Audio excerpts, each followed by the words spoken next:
do students learn better when they are motivated?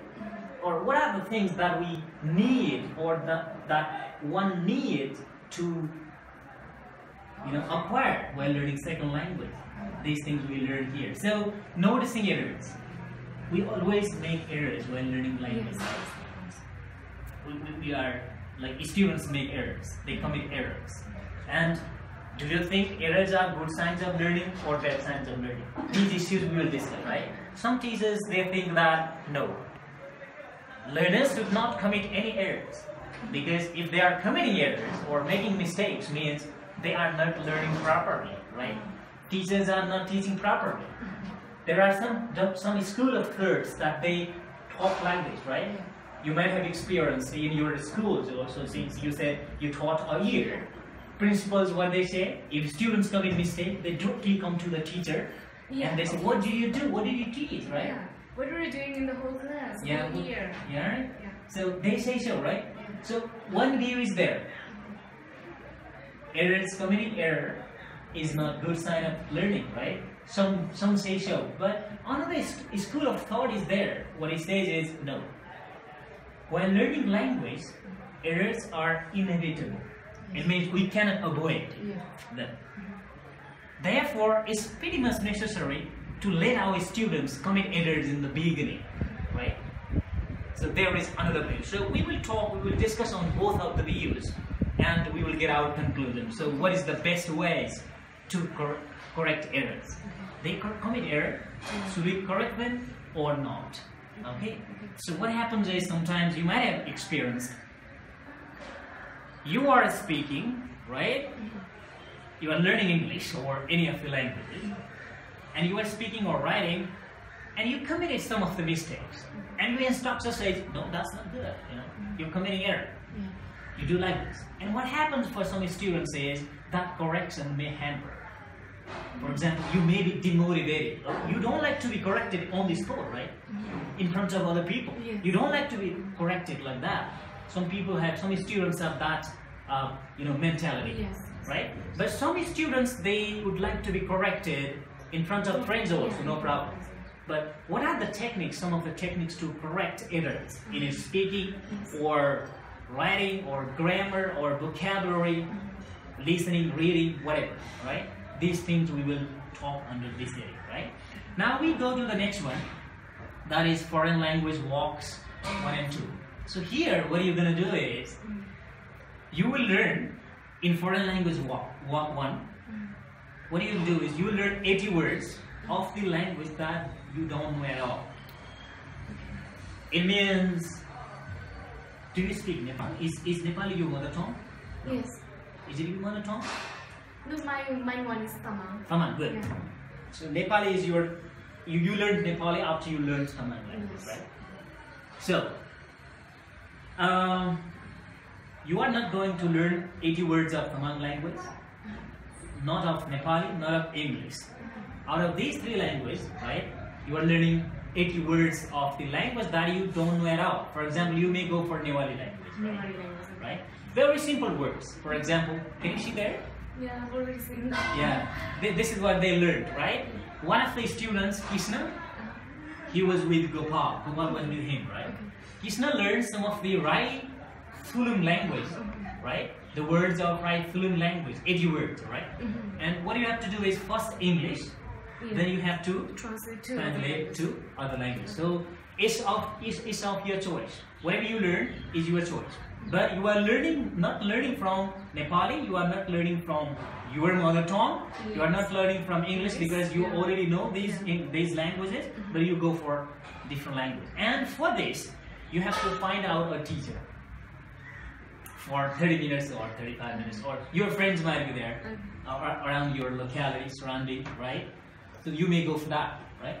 So you think of it. You are doing this today. Okay. I mean, after we finish this discussion in the class, you are doing at home. Okay. For foreign language walk 2, what you do is you are going to learn 6-line dialogue in the same language. For example, if you learn 80 words of Newari language, what you're going to do is you are learning the dialogue in the same language. For example, dialogue might be very simple. For example, what is your name? Right? My name is this. Where do you come from? I come from here. What do you like to do? Right? So very simple 6-line dialogue. 3 questions, 3 answers. Right? Along with 80 words. So that will be my homework. That's your homework. So learning 80 words, you will do this today. If possible, you can go for 6-line dialogue also. You have to try to learn by heart. Yeah. And I will ask you tomorrow. Okay? The sum of the words that you did do, right? You can do this. When you go for next one, Tuesday, we go a little faster now. We talk about second language, language skills, right? Here, language skills, we will slightly talk. What are some of the important skills that we learn, that we need to learn while learning second language or any language, right? They are listening, speaking, reading, and writing, right? They are the main skills. And there are some of the sub skills also. Learning vocabulary, learning pronunciation, learning grammar, right? These are the skills that one has to be able to, conduct these sort of things while learning language, right? Then only we say, one has to be able to speak that particular language. Then we say, he or she is the speaker of that language. Otherwise, if you just write, you are not the speaker of that language. You may be good at writing or reading, but if you are not good at listening or speaking, you are not considered as the speaker of that language, right? That's what we will learn. And teaching methods and approaches. There are different methods in the world that English teachers are practicing nowadays, right? So we talk about different methods, right? Which one is the good? Some methods are student-centered. Some methods are teacher-centered. Okay? Some methods focus on speaking and listening. Some methods focus on writing and reading, right? So as in my time, my teachers primarily focused on reading and writing. I never heard my teachers speaking in English when I was studying in the school, right? But you might not have faced that problem. You might have studied in private schools, so this is not the case with you. But primarily here, what happens is most of the students, they know how to write, they know how to read, but they have a problem with speaking, right? So some methods focus on speaking, some focus on reading and writing, and we will talk about a number of methods, and out of them, we will find out some of the best methods that we can use in our classroom for the students, right? Here we will discuss it. And learning strategies. There are different strategies to learn. And in the class, students learn in a different way. We don't have to expect that every student learn in the same way, right? You have different ways to learn. I have different ways to learn. And as a teacher, I or you have to respect your students' learning strategies, learning capacity, right? This is pretty much important. This is what we will learn here, right? And virtual learning and teaching. This is virtual, here refers to learning through the internet and mobile and computer. Nowadays, students do not seek for their teachers to learn. They just browse in the internet and they learn they get different videos and learn different systems of particular language, right? That is how can we teach through virtual learning, virtual methods, right? We will talk about it. And Wednesday, we talk on classroom management. How we manage class, right?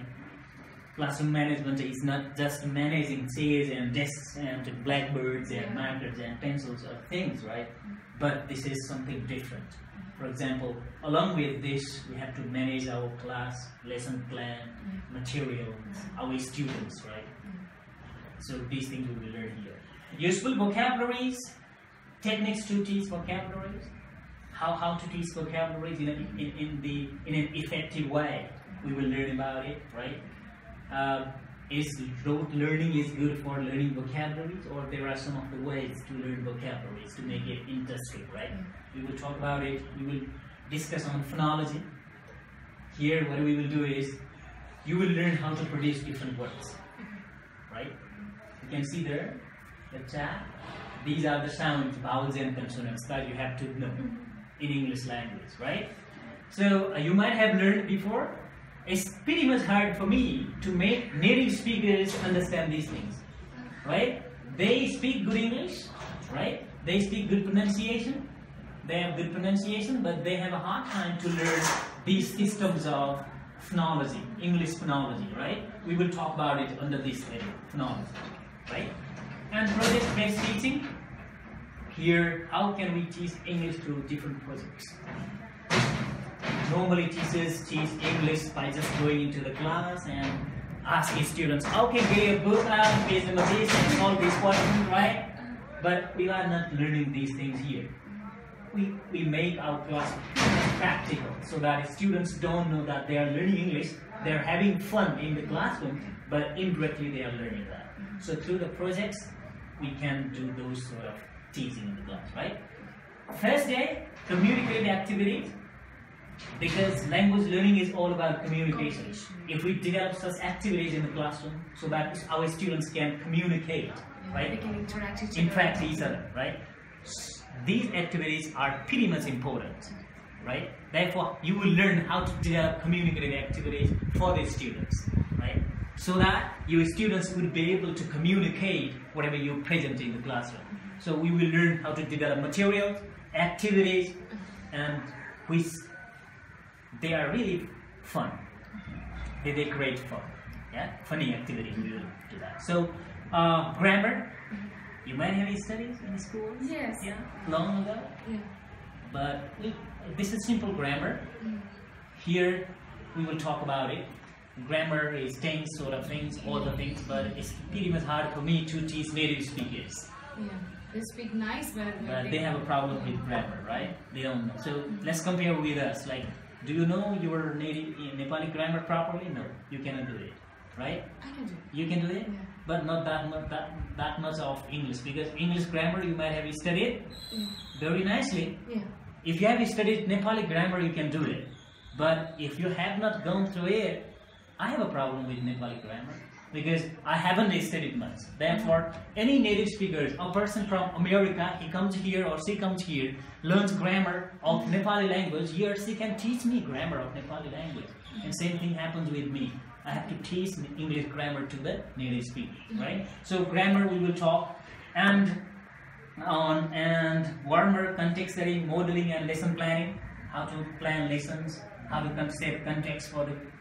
So these things are related to our teaching when we go to the class, right? You get it. You get some of the ideas. Here, SPI plan and SPI meeting. Here, you are meeting one student, right? For an hour. One student, I will take you to different schools to meet one student.